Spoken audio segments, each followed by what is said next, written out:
Greetings, church. It's Kevin Duclairon. It is the 29th of December 2017, and we are coming to the end of the year. Just to give you an update, there's not a whole lot to update. My situation with Portland has not changed much. I am in a new storage. That's about it.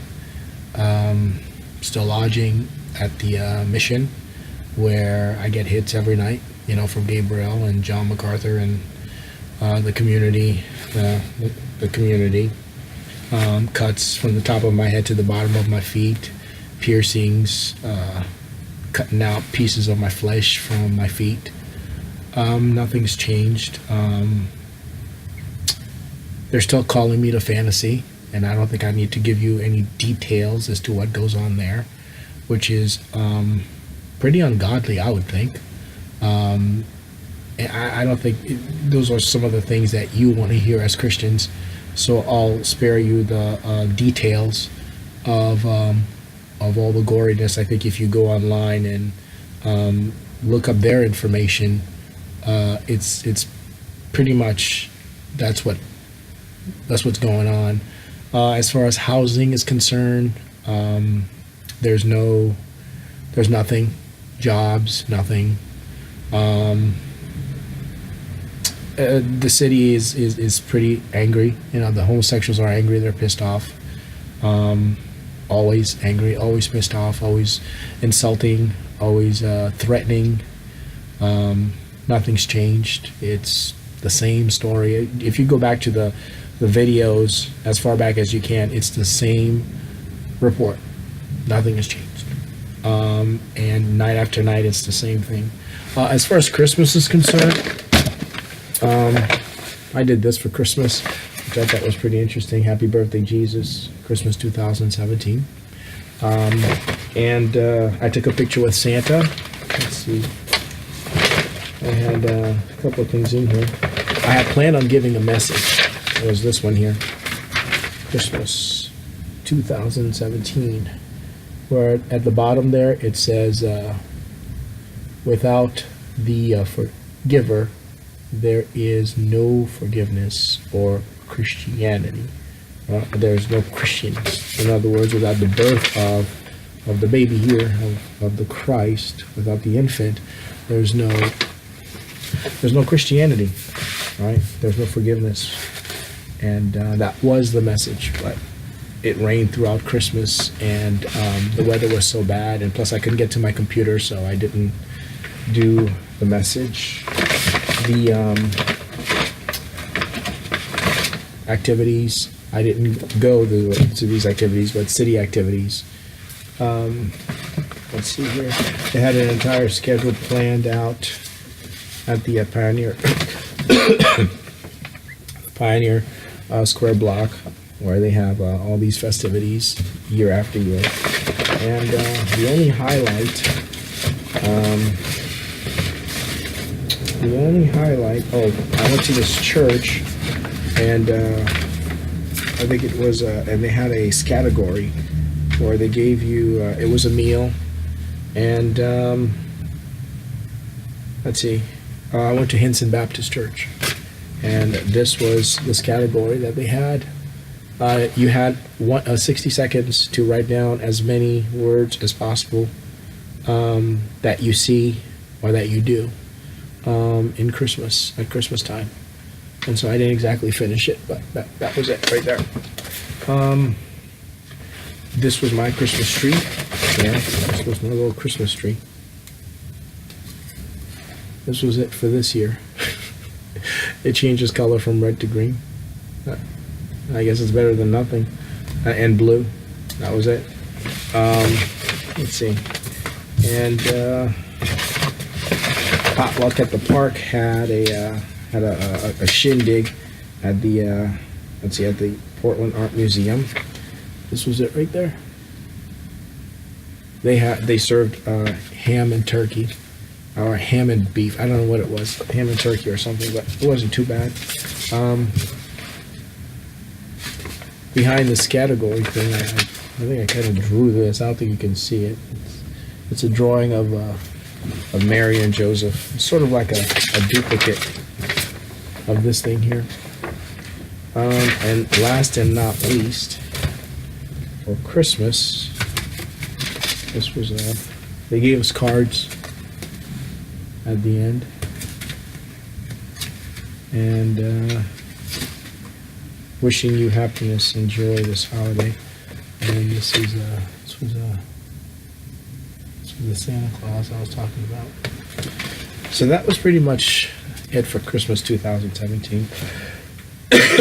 Nothing else really. Oh, I had this big sign up that said need cash, and so I got $10 from various people, and bought.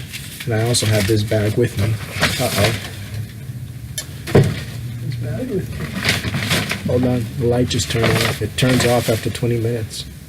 Hold on a second.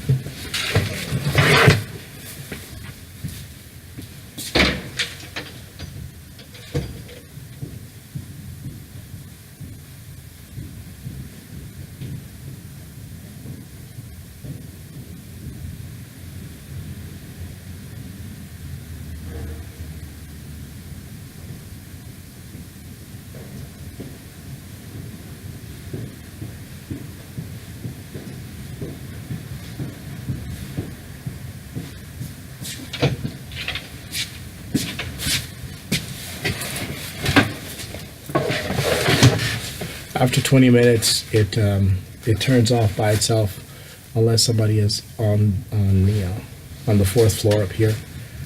Other than that, that's pretty much it. I went to several churches a couple days ago, trying to raise funds to see if I can purchase some things for this space here and to do ministry. I've got work that has not yet been printed.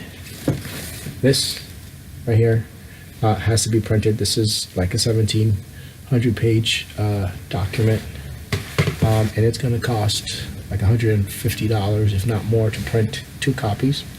I also have this one, which is from 2016, and the one for 2017, I haven't even printed it yet. So these documents are overdue at the Library of Congress, and I haven't been able to print them because it's of cost efficiency. They're really expensive. It's 10 cents per side, and without any church support, I can't do any of the work. I have all the work in here, but I can't do anything. I can't do any of the work without any financial support. So pushing aside all the sin that's in my life, and all of the wickedness that I'm dealing with, both at the mission and at Fantasy, and in the city publicly, and dealing with a lot of strangers that are angry. The ministry hasn't gone anywhere, and the people are not receptive to the gospel. They don't embrace it. They reject it. They resist it, and they don't believe that it is for them in this generation, nor is it for them coming out of me. I guess my role is to be to just be silent and take orders from whoever steps up to the plate to give me the leadership. They don't ever forget that I'm a Haitian, so it's kind of nerve-boggling for them, I think, that I even continued outside of Grace. And as far as Grace is concerned, MacArthur still is in the back, and I'm still listening to Melinda. Her and I are like this, and Gabriel and I are like this. I wish I could say that I was alone, but I'm not. It's conflict everywhere. They use the children to start conflicts. Everywhere you go, I mean, gays and homosexuals and women and children, I mean, it's just conflict driven, conflict coming out of the mission, conflict coming out of Fantasy, conflict coming out of churches, conflict. Just a few seconds ago, coming up here, I thought there was going to be conflict with one other guy, because he just gave you that, that face, that, I was just like, wow, okay. I mean, I don't even know who they are, but everybody knows me now, everybody knows who I am and my story, and and they sympathize with the Franklins, but as far as I'm concerned, both church and state, they don't want to hear it. The police department won't take any reports. So the other day I had to go in and file reports. I was trying to file one report. I mean, I won't get into the details because it's not worth it. I went through federal police, Portland police, and then finally state police, and all three of them were like, no. It's like, wow, this is where the church is at in the 21st century. I don't even want to know what it's like if I actually had a congregation to lead, because it's that bad. I mean, sin is so rampant. You know, these people don't fear God, just like it says in Romans 3. They don't fear God. They don't fear his judgment. And they're very critical of Christians. They want Christians to join them in sin, but as soon as a Christian falls flat on his face and joins them in their sin and become as they are, they use it against the Christian to cut him down, to replace him, to remove him out of office. So you out there doing ministry in the world, be careful, because those people are double-tongued and they're backbiters. They'll tell you that they're gay Christians and that they practice homosexuality or fornication, adultery, incest, but they are covered by the blood and the grace of God. Those are the same people that will bite you behind your back and make your life miserable. Their parents will come after you and destroy you. Okay? Just like D. Franklin's mother came after me. Any contact with those people, male, female, their parents will come after you. Or the parents or their kids will come after you, vice versa.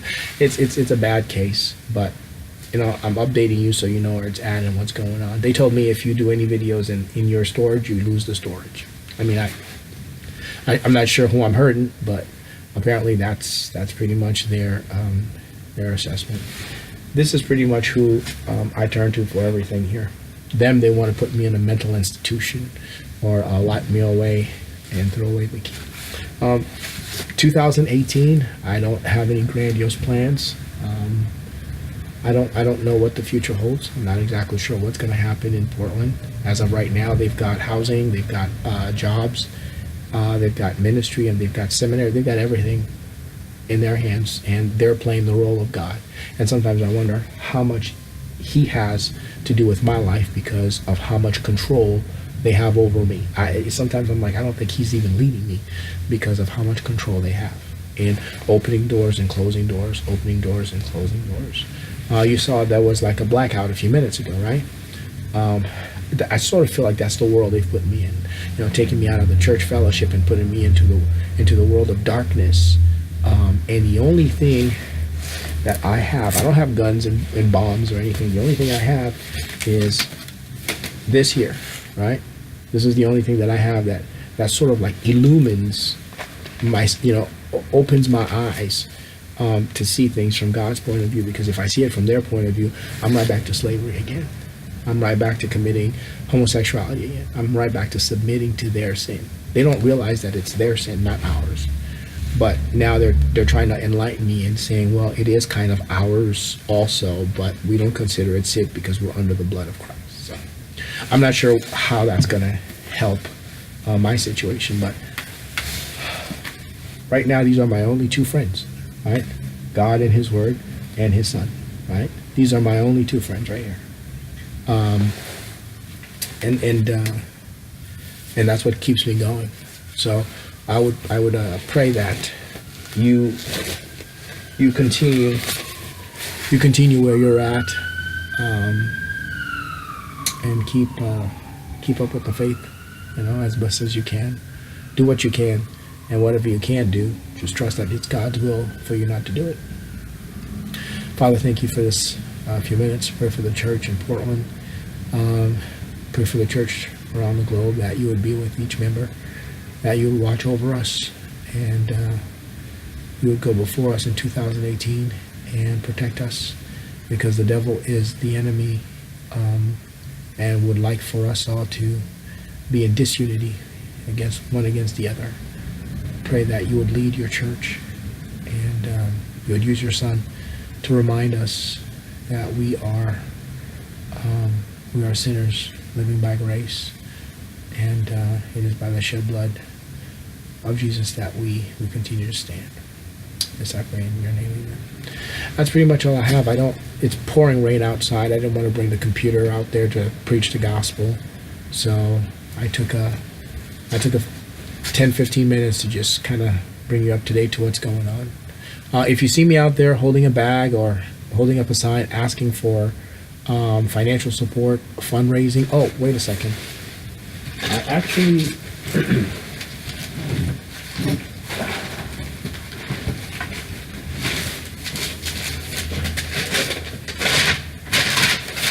This was actually the bag I was carrying 2 days ago. And I went knocking on some doors, church doors. And this was it right here. And it says fundraising, all you can give, Christian tithing and financial support. It says here, need cash, happy holidays, pennies, nickels, dimes, quarters, dollars, fives, tens, 20s, 50s. Will work for cash money. And then that was it.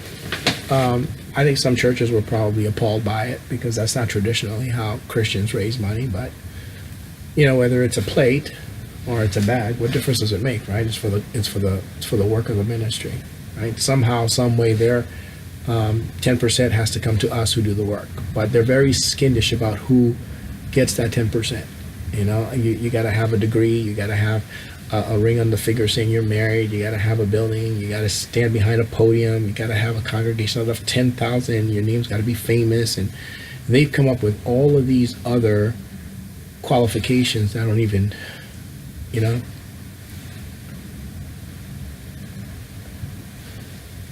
doesn't even need to be a part of the work. But anyway, so this is what I had given to the church, and 2 days ago. And they didn't put a penny in there, not even 2 copper coins. So, anyway, just thought I'd share that with you. Anyway, you have a happy New Year's.